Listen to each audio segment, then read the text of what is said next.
There are times when we think about creation and evolution, and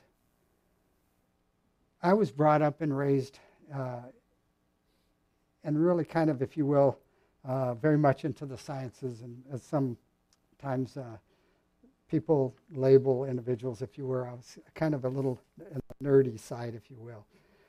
But today, the controversy over evolution and creation, as well as the origin of the universe, well, these have long been debated in our schools and our scientific community, but now, if you will, it's also got very much into our church and even into our homes, where sometimes there is controversy over an understanding.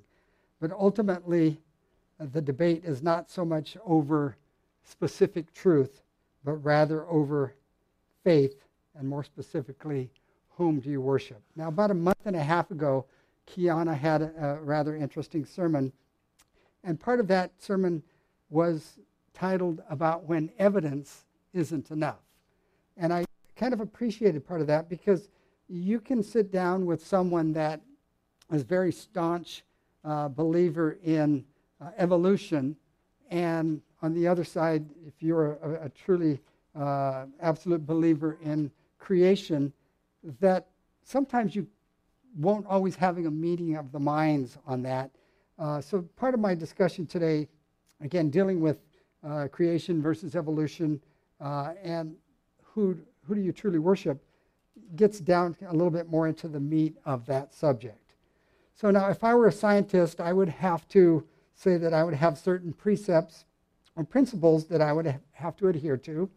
I would use defined methods of research to generate theories or to establish facts. And oftentimes, my work would be building often on the foundation or the research of others. And with all of this, I would be able to develop some knowledge or understanding and some wisdom, if you will. On the counter side, if I were a Christian, I would also have certain precepts and principles that I would adhere to.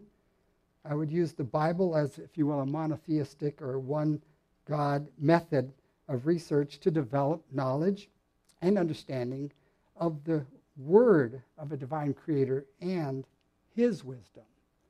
Now, these sound somewhat similar in the way that I worded them, but in fact, they're worlds apart. And that's kind of what I'm going to get into today. They define the great chasm that separates the secular world from the Christian world. And truly, it's fantasy to believe that these two are harmonious with each other, the science side and the Christian side. So you either believe in the one and you have faith that it is true, or you believe in the opposing view and you have faith that it is true. There's really no middle ground on these. So let's begin. And as a kid, I got very much into speech, and I was always told you never start a speech with an apology, so let me start with my apology here. After talking to some of this, you may think, boy, he is really a nerd, or he is on another planet, or maybe he should be on another planet. And with that, part of this discussion, you may think I'm talking out of both sides of my mouth at the same time. So I wanted to get those two out of the way. But now that I've said that, we also want to look at, when we look at the science aspect of it versus the Christian aspect, we want to also look at what is the objective. What is the objective in our search for knowledge and understanding and ultimately wisdom? So I'm going to start with the scientific view first, and I'm going to point out some of the pros and some of the cons, and then we're going to start to get into our Bible a little bit and make some comparisons here. So, scientific view, starting with the pros. And I shared with Dan earlier, this is probably going to be one of my more strange sermons, but it's something that I actually have a passion for, so if you'll bear with me on this. First off, science is not your enemy. And people think, well, you just said they're not harmonious, but let me go on. It is the way that we learn, how we discover.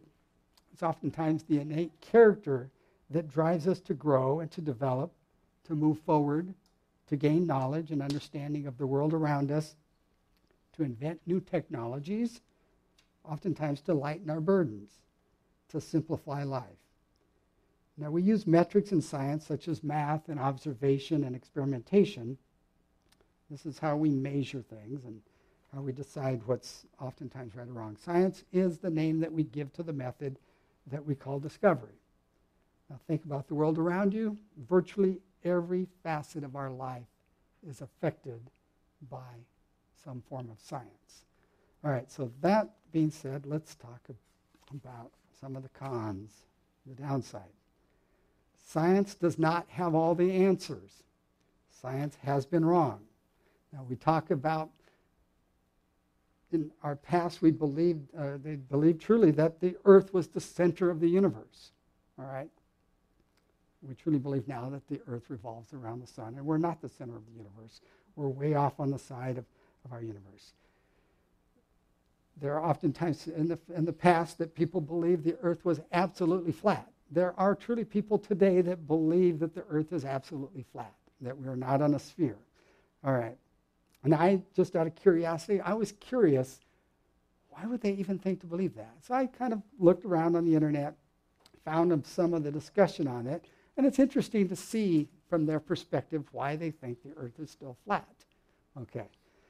There are too many things that point us in a different direction. But if we get into archaeology or paleontology or some of these other different facets of study, we can find out that science can be very deceptive. And sometimes as they start to unearth things, they have told us for, hundreds or so years that, well, this city didn't exist, or that king or ruler that we saw in the Bible didn't exist. And then suddenly they dig up something, oh yeah, I guess he did. Okay, so some of the cryptic forms that they've dug up in different languages have actually revealed that there was some error there. The thing is, numbers don't lie, but people do. And that's where we have this problem sometimes in science. We can have theories, but we have to understand that those theories are not facts. And science does violate many of its own laws. The first and second law of thermodynamics, these are absolutely violated when we talk about the origin of the universe and evolution. Okay, so all of these things over and over again, they create a law, and many times they violate that. Science can give us knowledge and perhaps sometimes understanding, but it is man's wisdom that comes out of science. It takes great faith to believe in many of the scientifically established precepts or concepts or theories that come out of this study. So, again, science is not your enemy. So we're going to look at a little bit of that as we get into it. But now I want to switch over and look from the vantage point of a Christian and a Christian viewpoint. So we'll start with the pros, just as I did before. Christianity is not your enemy. Okay. It is a lifelong friend. It is the way that we learn and discover about our Creator. It is the innate part of our designer that we hunger to learn about our Father in heaven, who so wonderfully made us in His image. We learn about our world, the heavens, and all that is in them. God designed us to be curious and to investigate and to grow and to gain a knowledge and an understanding of the world around us and the other worlds, and to see that He has so much more to offer us. He loans us life and His wisdom to seek Him out. He gave us science as a tool to discover His greater glory. All right. So now we see, hey, there's kind of a comparison or contrast between these two. So now let's look at the cons of the other side of Christianity. Christianity does not have all the answers. Christianity has been wrong. And I say that in perspective of the Dark Ages and false doctrines that are oftentimes spoken of, where someone says, well, I'm a Christian, but yet they still hate and they do other things that are very much against what Christ stood for. Christianity can be deceptive. And you don't have to go much farther sometimes to sit down with someone with a different belief, and they believe something that's absolutely not in the Bible. And yet they have been deceived to believe that. The Bible doesn't lie. People do. Okay. We can have differences in theology, but God has one remnant church. Christianity does violate God's laws and precepts. Okay, oftentimes there are a lot of Christians that don't keep his laws, his precepts. Scholarly study can give us knowledge and understanding, but only God can give us wisdom. It takes faith to believe in the Scriptures and God's laws and his precepts. So all of these things, as we start to look at them, and we have to see the contrast between the person that goes from it from the science perspective versus the Christian perspective. So now with that as a foundation, let's put some things to the test here. And I chose two things. One is talking about the Big Bang versus creation, and then evolution versus creation. So in order to do that, we're going to look at it again from both the science perspective as well as the Christian perspective. Now in science, they have certain laws and precepts that they've established, and one of those is known as the scientific method.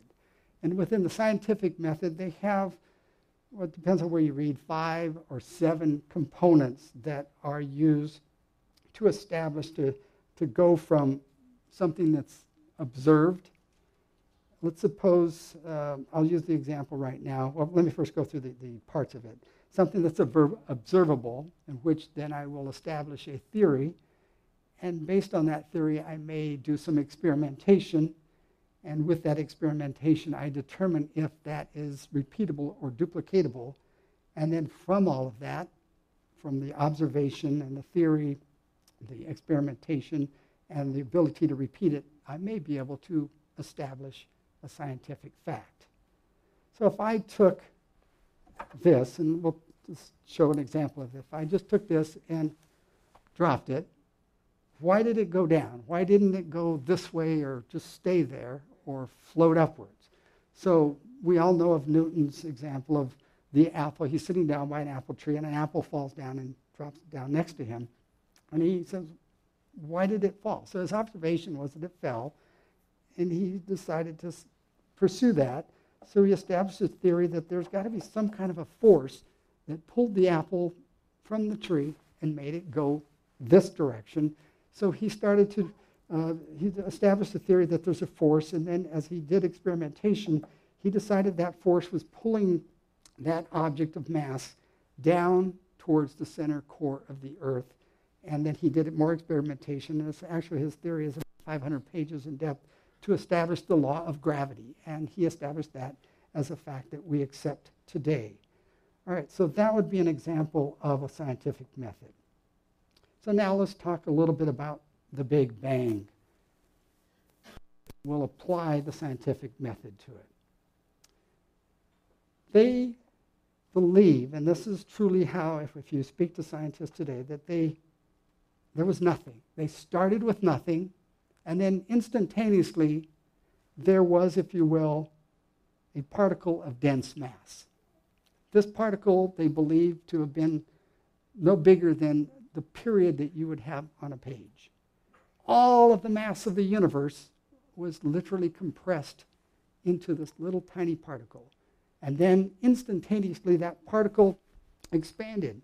All the energy and the mass expanded outwards and continues to expand. They believe that this has been happening someplace between 12 to 20 billion years, that this event has been going on. During this expansion, they believe there was the formation of the stars. This matter, as it expanded outward, some of it coalesced and through gravity pulled together, and if enough matter came together, that ultimately there was an ignition of some of the elements, and a star was formed. Or in smaller bodies, there was matter that coalesced, and we have planetary bodies. And then they believe about 4 billion years ago that suddenly out of objects or little particles, if you will, nothingness, that suddenly there was a living cell. We went from no life to life. Again, this violates some of their own laws, but suddenly there's a single-celled organism, and this became more and more complex. Eventually, it grew into a very complex cellular form to the point that it grew out of or came out of the primordial ooze, came onto the land, and ultimately became land animals, from which they believe one of those was an ape, and then we evolved from that into, from the Cro-Magnon through Homo erectus to finally human Homo sapiens. And they believe that all this occurred over millions of years, and there are theories that have been developed out of that, including what is Charles Darwin's origin of species. All of this comes out of the scientific study. So now let's apply that scientific method. Was it observable? No one was there, right? There was no one there to observe it. But they decided to establish a theory, even though there was no observation. So they established the theory, and they tried to do experimentation. Can they duplicate the Big Bang? No. Okay. So we can say, okay, we have no observation. We've got a theory. Through experimentation, they've tried to do things that, through computers now, models and other things. Is it repeatable? No. Can we say that this theory is a fact? No. However, you can go to any university today and ask them about the Big Bang, and they will tell you it is a fact. All right, so does it require faith to believe in the Big Bang theory? Absolutely. All right. So now we have determined that there is some breakdown in the method that they use, because essentially they established the laws and the methods and the precepts by which they would govern, but yet they violate their own laws in establishing the facts for that. So now let's look at the Christian side of it, the theology side. And if you will now open your Bibles with me to Genesis. We're going to start right there at the beginning, Genesis 1:1. And in order for us to establish something, we need a truth table, if you will. And our truth table is our Bible, right? So was there someone there to observe it when we discussed in the science aspect? We said no, but in a sense, this might be a first-hand observation, because this we believe to be the inspired Word of God, and God was there. He created it. He made everything. So this, in a sense, is his testimony. It says, in the beginning, God created the heavens and the earth. And the earth was without form and void, and darkness was on the face of the deep. And the Spirit of God was hovering over the waters, or the face of the waters. Then God said, let there be light, and there was light. And God saw the light, and that it was good. And God divided the light from the darkness, and God called the light day, and the darkness he called night. So the evening and the morning were the first day. So just in that first portion there, we saw that there was light created, and that we have a day cycle. And it goes on to say that God said, let there be the firmament in the midst of the waters, and let divide the waters from the waters. Thus God made the firmament, and divided the waters which were under the firmament from the waters which were above the firmament. And it was so. And God called the firmament heaven. So the evening and the morning were the second day. Then God said, let the waters under the heavens be gathered together into one place, and let the dry land appear. And it was so. And God called the dry land earth, and he gathered together the waters, and he called it seas, and God saw that it was good. Then God said, let the earth bring forth the grass, the herbs that yield seed, and the fruit trees that yield fruit according to its own kind, whose seed is itself on the earth. And it was so. And God and the earth brought forth grass, the herb that yields seed according to its kind, and the trees that yield fruit, whose seed is in itself according to its kind. And God saw that it was good.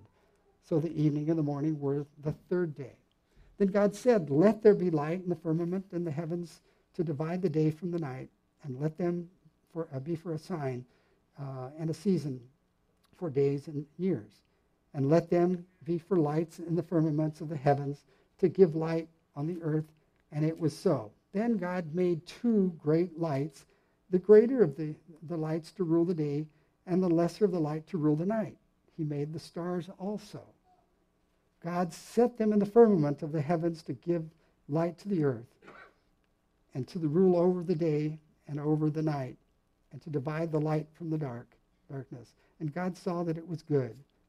So the evening and the morning were the fourth day. Then God said, let the waters abound with the abundance of living creatures, and let birds fly above the earth across the face of the firmament of the heavens. So God created the great sea creatures and every living thing that moves, with which the waters abound according to their kind, and every winged bird according to its kind. And God saw that it was good. And God blessed them, saying, be fruitful and multiply, and fill the waters and the seas, and let the birds multiply on the earth. So the evening and the morning were the fifth day. Then God said, let the earth bring forth the living creatures according to its kind, cattle and creeping things, and the beasts of the earth, each according to its kind. And it was so. And God made the beasts of the earth according to its kind, cattle according to its kind, the evening and every thing that creeps on the earth according to its kind. And God saw that it was good. Then God said, let us make man in our image, according to our likeness. Let them have dominion over the fish of the sea, over the birds of the air, and over the cattle, over all the earth, and over everything that creeping thing that creeps on the earth. So God created man in his own image. In the image of God, he created him. Male and female, he created them. Then God blessed them, and God said to them, be fruitful and multiply, fill the earth and subdue it, and have dominion over the fish of the sea and over the birds of the air, and of every living thing that moves on the earth. And God said, see, I have given you every herb that yields seed, which is on the face of the earth, and every tree whose fruit yields seed to you, it shall be for food. Also to every beast of the earth, to every bird of the air, and to everything that creeps on the earth, in which there is life, I have given every green herb for food. And it is so, was so. Then God saw everything that he had made, and indeed it was very good. So the evening and the morning were the sixth day. And just as I wrap up here, thus the heavens and the earth and all the hosts of them were finished. And on the seventh day God ended his work which he had done, and he rested on the seventh day from the work which he had done. Then God blessed the seventh day and sanctified it, because in it he had rested from all his work which God had created and made. And finally, this is the history of the heavens and the earth when they were created in the day that the Lord God made the earth and the heavens. So now, that sounded quite different from the theory that I spoke of a little earlier, right? There's a lot of difference there from one from the other. But let's look at this.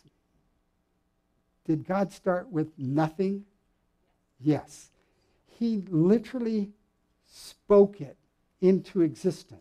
He spoke all things into existence. The energy and the matter that is in the universe, he spoke into existence. We would be tremendously naive to think that there is no intelligent design in what God created. All right. There is no way for us to go from, because it violates the second law of thermodynamics, which states that things go from a state of order to a state of disorder. All of life goes and becomes more and more complex. If they believe that we went from a single cell to a multiplex cell to a very complex cellular structure, ultimately to life, going from no life to life, it violates all of their own laws. But understanding that that these cells, which at the time of Charles Darwin, they thought they were extremely simple little things, now scientists look at the complexity in a single cell. And there's so many things in there that they just can't understand how this could be the way it is.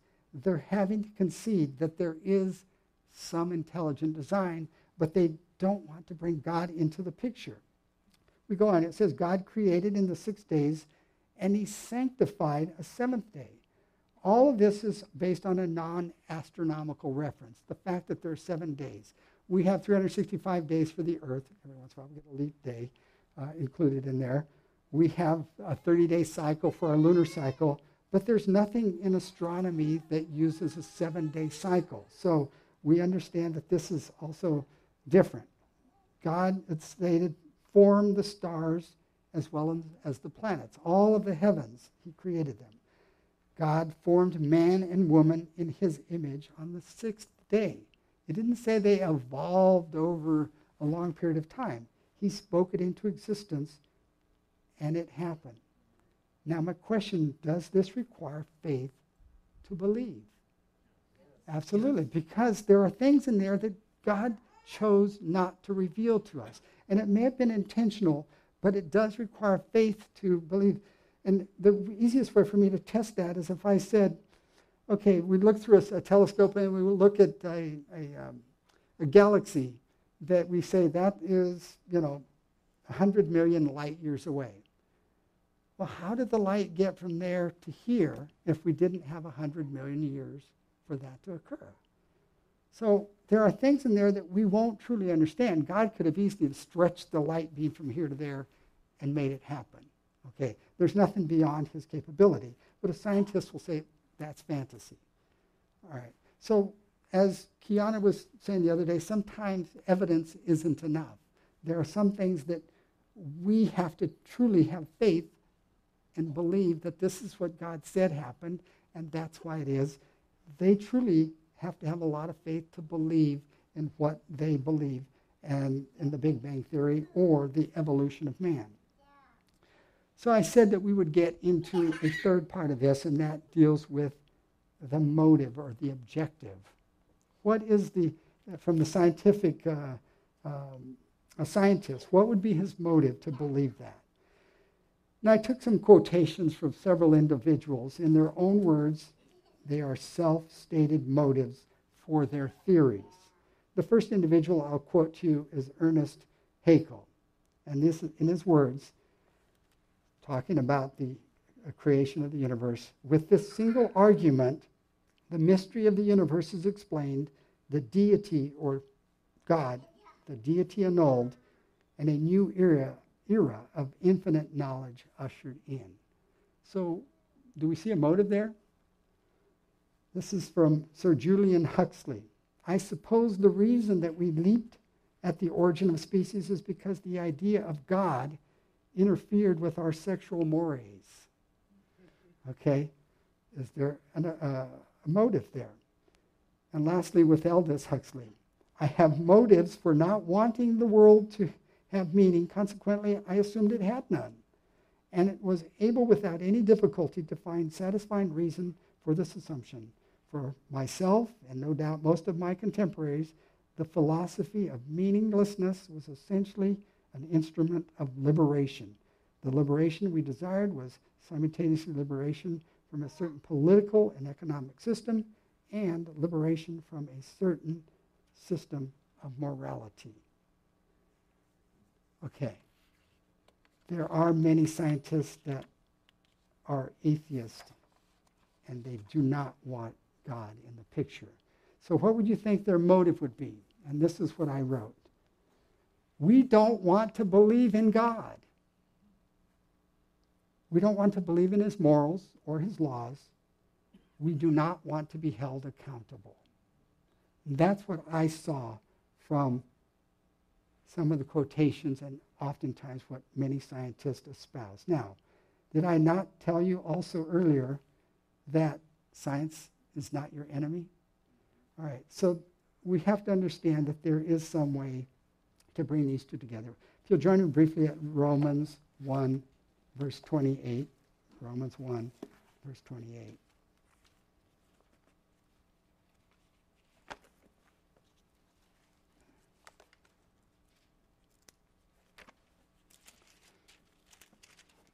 And this is Paul speaking, verse 28. And it says, and even as they did not like to retain God in their knowledge, God gave them over to a debased mind to do those things which are not fitting. All right, so sometimes God will allow a person to stay with what they wish to believe. He's not going to force us to do so, but we have to understand that oftentimes that science can be used as a gift, as a tool, but if we choose to take God out of the picture, that he's going to allow us to have a biased mind away from him. And he's not going to force us to believe in that. So now let's go on to a more Christ-centered motive.